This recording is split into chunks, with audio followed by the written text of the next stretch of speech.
കുട്ടിക്കാലത്തെ ഓരോ കളികൾക്കും ജീവിതത്തിൽ എത്രത്തോളം പ്രാധാന്യമുണ്ടെന്ന് നിങ്ങൾ ചിന്തിച്ചിട്ടുണ്ടോ? Communication skills, social skills, problem solving skills, അങ്ങനെ പറഞ്ഞാൽ തീരാത്ത അത്രയും ഗുണങ്ങളാണ് ചൈൽഡ്ഹുഡ് പ്ലേ ഒക്കെ നമ്മുടെ ജീവിതത്തിലുള്ളത്.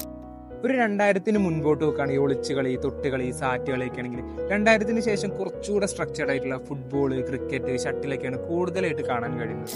ഓഫ്ലൈൻ ആയിട്ടുള്ള എല്ലാ ഗെയിംസിനും കുട്ടികളുടെ ഫിസിക്കൽ, ഇമോഷണൽ, സോഷ്യൽ, കൊഗ്നേറ്റീവ് ഡെവലപ്മെന്റിലൊക്കെ വലിയ പങ്കുണ്ട്.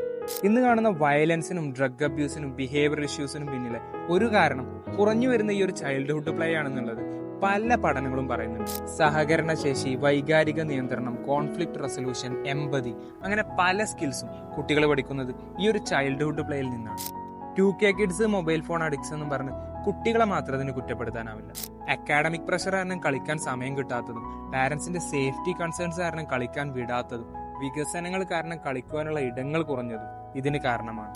കുട്ടികളെ മാനുഷിക മൂല്യങ്ങളും ലൈഫ് സ്കില്ലും ഉള്ളവരാക്കണമെന്നുണ്ടെങ്കിൽ കളിക്കാൻ വിടുക, കളിക്കുവാനുള്ള അവസരങ്ങൾ ഒരുക്കി കൊടുക്കുക എന്നാണ് എനിക്ക് പറയാനുള്ളത്.